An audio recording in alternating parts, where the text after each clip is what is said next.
Hello, friends. Welcome back to Story with Zoe. Today, we start the part 4 of our story, Fulfilling the Dream of Love. यीकुन, शिंटियान और लिंक्सी एक सुनसान सड़क पर पहुंचे।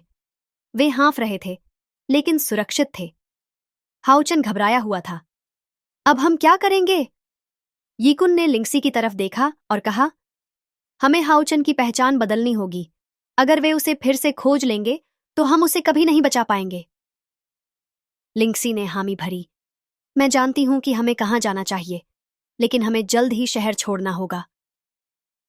शिंटियन ने धीरे से हाउचन की तरफ देखा और प्यार से कहा, हम तुम्हारी रक्षा करेंगे बेटा।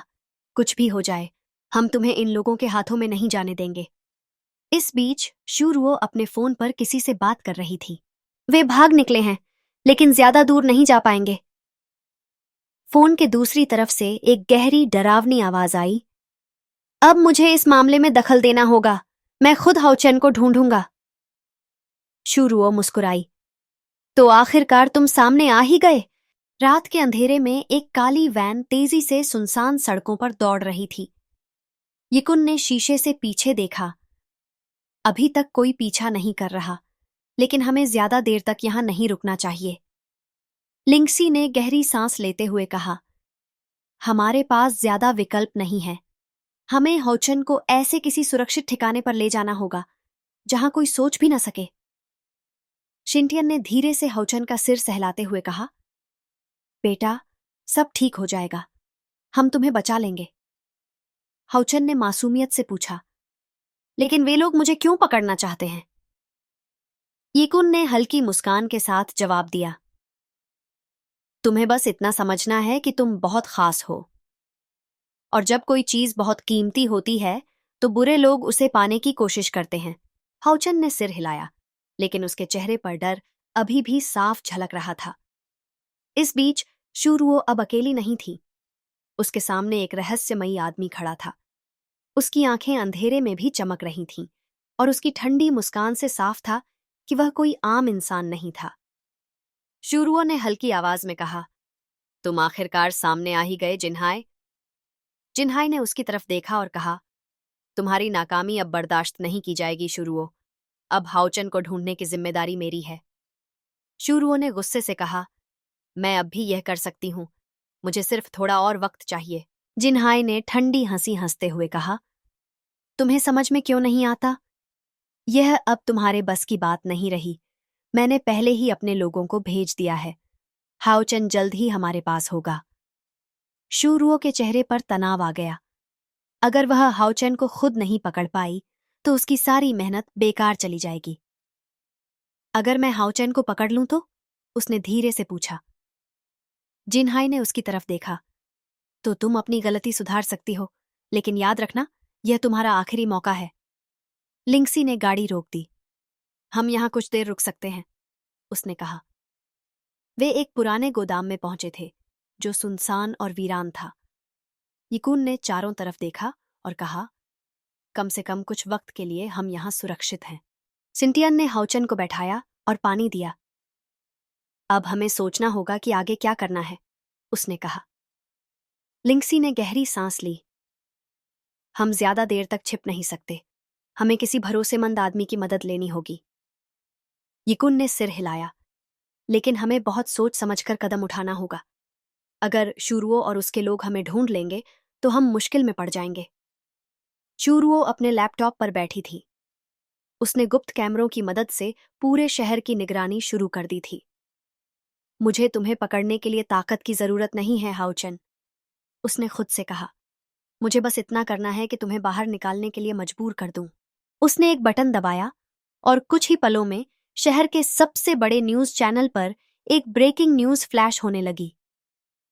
एक लापता बच्चा, हाउचन, शहर में कहीं छिपा हुआ है। अगर किसी को इसकी जानकारी हो तो तुरंत पुलिस को सूचित करें। यह बच्चा खास मेडिकल निगरानी में था और इसे जल्द से जल्द ढूंढना जरूरी है। यिकुन ने जैसे ही न्यूज चैनल पर हाउचन की फोटो देखी, उसका चेहरा सख्त हो गया। अब तो पूरा शहर हमारे खिलाफ है। शिंटियन ने तुरंत टीवी बंद कर दिया और गुस्से से कहा, उसने हमें बेनकाब करने का तरीका ढूंढ लिया। हाउचन घबराकर यीकुन का हाथ पकड़ने लगा। अब हम क्या करेंगे? लिंगसी ने गहरी आवाज में कहा। हमें अभी यहां से निकलना होगा। ये जगह अब सुरक्षित नहीं है। लेकिन जैसे ही वे बाहर जाने लगे, उन्हें सामने काले कपड़ों में कुछ लोग खड़े दिखाई दिए। उनमें से एक आदमी ने कदम बढ़ाया। वह जिनहाई था।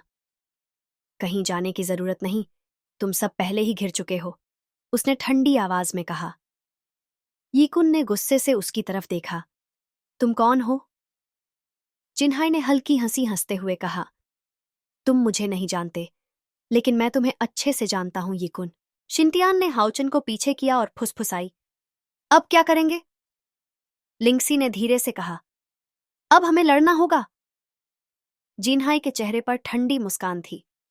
उसकी आंखों में एक अजीब सा आत्मविश्वास झलक रहा था, जैसे वह पहले से जानता हो कि क्या होने वाला है। यीकुन, सिंटियान और लिंगसी पूरी तरह से घिर चुके थे। यीकुन ने गहरी सांस लेते हुए हाउचन को पीछे किया और लिंगसी से फुसफुसाया। अगर मौका मिले तो हाउचन को लेकर निकल जाना, मैं इन्हें रोकूंगा। लिंगसी ने विरोध करना चाहा, लेकिन इससे पहले कि वह कुछ कहती, जिनहाई ने अपनी टीम को इशारा किया। बहुत हो गया ये भागना दौड़ना, अब ये खेल खत्म करो। जिनहाई के इशारे पर उसके आदमी आगे बढ़े। यीकुन ने झट से अपनी जेब से एक छोटा सा डिवाइस निकाला और बटन दबा दिया।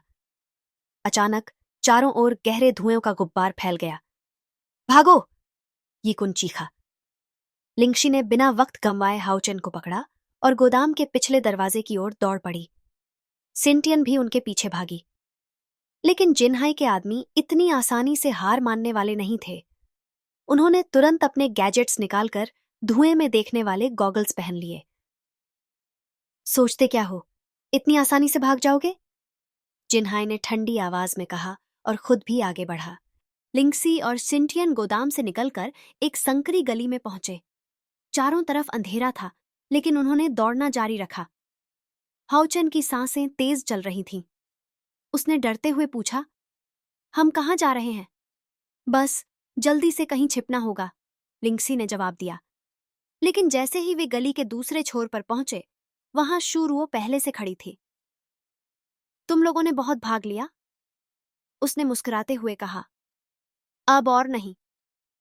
शिंटियन ने तुरंत हाउचन को पीछे किया और कड़वी आवाज में बोली, हम तुम्हें उसे ले जाने नहीं देंगे। शूरुओ हंस पड़ी। क्या वाकई? तुम्हारे पास कोई और चारा ही नहीं बचा है? उसने अपनी जेब से एक डिवाइस निकाला और बटन दबाया।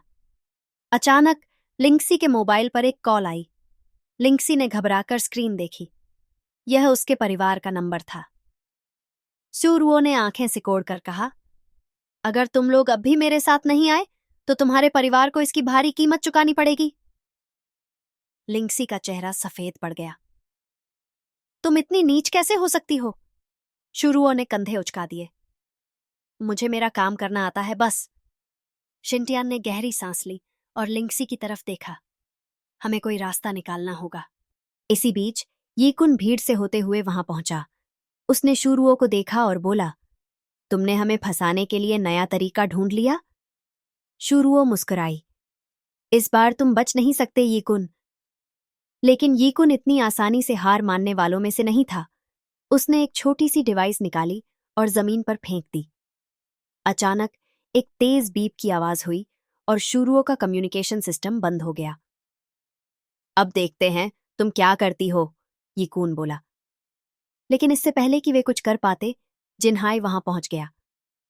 अब बहुत हो गया, उसने गुस्से से कहा और अपने लोगों को इशारा किया।